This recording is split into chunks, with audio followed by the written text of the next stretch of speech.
শরীর অসুস্থ আর এদিকে আমার ছেলের এসএসসি পরীক্ষা শুরু। ২টা মিলিয়েই আমার কাজের পরিবর্তন চলে আসছে। কাজের সময়টা অনেকটাই চেঞ্জ হয়ে গেছে। দিনের কাজগুলো আমার রাতেই করে নিতে হচ্ছে। এভাবেই চলছে আমার এখনের রুটিন। হ্যালো এভরিওয়ান, আসসালামু আলাইকুম। ওয়েলকাম করছি আমার ডেইলি লাইফস্টাইল ব্লগে। আশা করছি সবাই ভালো আছেন। এখন বাজে দুপুর 12:30 আর এই 12:30টার সময় আমি যাচ্ছি ছেলেকে স্কুল থেকে নিয়ে আসতে।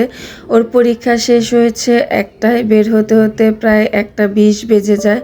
তো এই তো ছেলেকে নিয়ে বাসায় চলে আসলাম। আর বাসায় এসেই সাথে সাথে আমের জুস করে নিলাম। মানে এটা কাঁচা আমের জুস, ঠান্ডা ঠান্ডা কাঁচা আমের জুস করে পরানটা ঠান্ডা করে নিলাম। কাঁচা আমের জুসটা অনেক বেশি মজা হয়েছিল আর গরম থেকে এসে এই জুসটা খেতে ভীষণই ভালো লাগছিল। ছেলের সকাল 10টা থেকে 1টা পর্যন্ত পরীক্ষা। তো সকালে আমি যেহেতু রাতে ঘুমের মেডিসিন নিই, সকালে আমি উঠতে পারি না।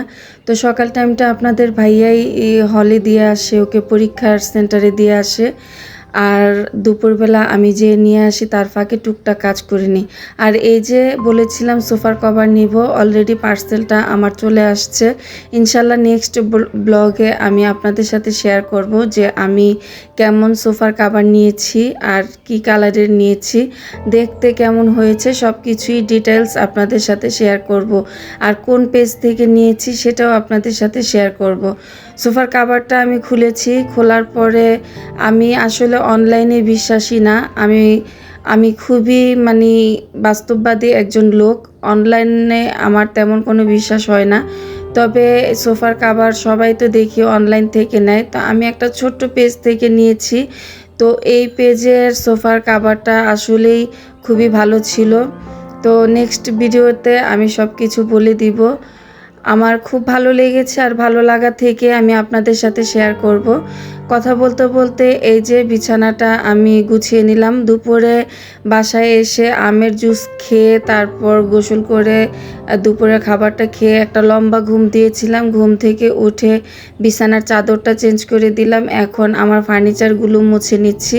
ওই যে বললাম যে আমার কাজের সময়ের পরিবর্তন এসেছে। তো দিনের বেলা যেহেতু আমি তেমন একটা সময় পাচ্ছি না স্কুলে যাওয়া আসার জন্য, আর শরীরটাও অসুস্থ, কয়েকদিন ধরে জ্বর শরীর বলতে জ্বরই আমার শরীরে, এখনও জ্বর ভালো হয়নি, নাপা খাচ্ছি। তো ফার্নিচারগুলো মুছে এখন বারান্দায় এই যে পানি দেওয়া হয়নি। আপনাদের ভাইয়া বাসায় থাকলে মাঝে মধ্যে পানি দেয়। আসলে পুরুষ মানুষ সব কিছু তো আর খেয়াল করে না, যতটুকু করে আলহামদুলিল্লাহ যথেষ্ট আমাকে হেল্প করে। আমি অসুস্থ হলে ও কি করবে না করবে ওর যেন কোনো হুঁশই থাকে না। তো যাই হোক, আমি বারান্দার গাছে পানি দিয়ে এখন বারান্দা এবং আমার রুমটাকে মুছে দিচ্ছি, যেহেতু পানি পড়েছে তাই বারান্দা এবং রুম পুরোটাই মুছে দিচ্ছি। আর আজকে রাতে রান্নাবান্না কিছুই করব না, শরীরও ভালো নাই।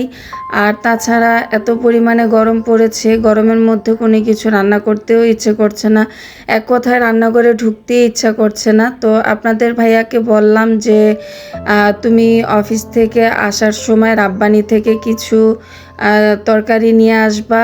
আজকে বাসায় কোনো রান্না করছি না, শুধুমাত্র ভাত রান্না করে রেখেছি। আর তরকারি নিয়ে আসলে তারপরে আমরা বাসায় খাবো। তো আমার পুরাটা বাসা কিন্তু ক্লিন করে ফেলেছি আমি। এই যে আমার সিম্বুরানি, এই সিম্বুরানি আমি যখনই ভিডিও করব আমার ভিডিওর সামনে থাকবেই। মানে এটা যেন ও কিভাবে যেন বুঝতে পারে যে আমি ভিডিও করতেছি। যাই হোক, এখন রাতের খাওয়া দাওয়া এই যে দেখেন আপনাদের ভাইয়া কয়েক রকমের ভর্তা নিয়ে আসছে। ভর্তা দেখে তো আমার পরানটা ভরে গেছে, মানে এত খুশি হয়েছি। সেই সাথে খাসির মাংস নিয়ে আসছে, মুগ ডাল দিয়ে খাসির মাংস। তো অনেক দিন পরে অনেক বেশি তৃপ্তি করে আমি ভাত খেয়েছি, এত ভালো লেগেছে আমার এই ভর্তাগুলো দেখে। আর রাব্বানির ভর্তা মানে তো অন্যরকম টেস্ট। যারা যারা রাব্বানির খাবার খায় তারা জানে যে রাব্বানির খাবার দাবারের তুলনা হয় না, এত পরিমাণে মজা হয়। তো যাই হোক, আমি খাওয়া দাওয়ার পরে এই যে 1 কাপ চা খেয়ে নিচ্ছি। এটা আমার বরাবর প্রতিদিনেরই বদ অভ্যাস, রাতে ঘুমানোর আগে 1 কাপ চা না খেলে মনে হয় যে আমার রাতে ঘুম আসেই না। তো যাই হোক, চা খেতে খেতে আপনাদের কাছ থেকে বিদায় নিয়ে নিচ্ছি। অলরেডি সবাই ঘুমিয়ে পড়েছে, আমি বাকি। আল্লাহ হাফেজ।